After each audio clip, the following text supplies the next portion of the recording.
Basically जो पानी का इस्तेमाल है वो ज़रा वाइजली तरीके से इस्तेमाल किया जाए।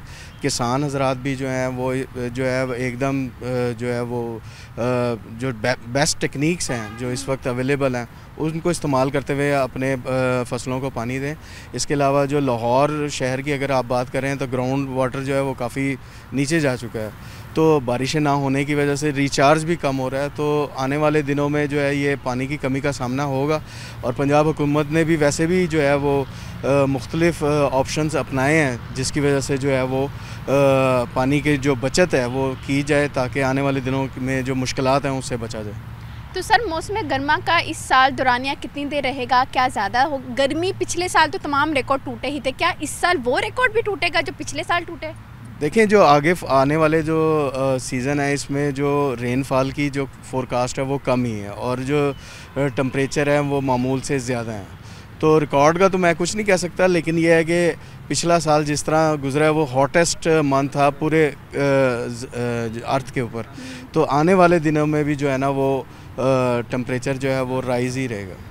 तो सर काश्तकारों को क्या पैगाम देना चाहेंगे? काश्तकारों को जैसे मैंने कहा कि बारिशें कम हैं और ख़ास तौर पे वो इलाके जहाँ पे बारानी इलाके हैं जहाँ पे बारिश के पानी की वजह से फसलें उगती हैं उनको बड़ा यानी कि एहतियात से चलना पड़ेगा पानी को, जो क्योंकि बारिशें कम हैं तो फसलों की जो यील्ड है वो भी कम होगी।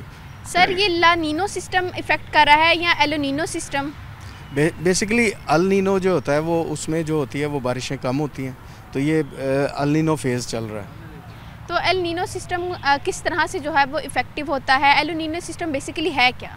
बेसिकली ये होता है कि समंदर का जो टेम्परेचर होता है वो नॉर्मल से बढ़ जाता है। इसमें ये एक फैक्टर नहीं है, कई फैक्टर हैं इसमें। लानीना अल नीनो है, इसके अलावा इंडियन आईओडी है, ये होते हैं ग्लोबल लेवल के ऊपर। इनकी वजह से जो होता है फिर उसका अफेक्ट जो होता है वो रीजनल चेक किया जाता है कि किस तरह बारिशें कम होंगी या ज़्यादा होंगी। इंडियन आईओडी पॉजिटिव होगा, नेगेटिव होगा। फ़िलहाल जो है वो इंडियन आईओडी न्यूट्रल की तरफ है और अल नीनो जो है वो मौजूद है, इस वक्त चल रहा है, तो जिसकी वजह से बारिशें जो है वो कम हुई हैं। जी बिल्कुल, ये थे साकिब साहब और इनकी जानिब से जो है वो ख़तरे की घंटी भी बजाई गई है कि लाहौर शहर में जहां पर मौसम सरमा कुछ देर के लिए रहा वहीं मौसम बहार भी कुछ देर के लिए आएगा, लेकिन आएगा ज़रूर, ये एक अच्छी बात है। और इसी के साथ मौसम गर्मा ज़्यादा देर तक लाहौर शहर में क़याम पज़ीर करेगा और बारिशें भी कम होंगी, तो एहतियात बेहद ज़रूरी है। किसानों को भी एहतियात करने के हवाले से हिदायत की गई हैं। उम्मीद करती हूँ आपको ये स्टोरी पसंद आई होगी। इसी के साथ हमारे साथ ही रहिए उम्मीद, और वक्त के साथ साथ हम मज़ीद स्टोरियाँ भी इसी तरीके से लाते चले जाएंगे। अपनी मेज़बान को इजाज़त दीजिए, इंशाल्लाह फिर मुलाकात होगी। अल्लाह हाफ़िज़।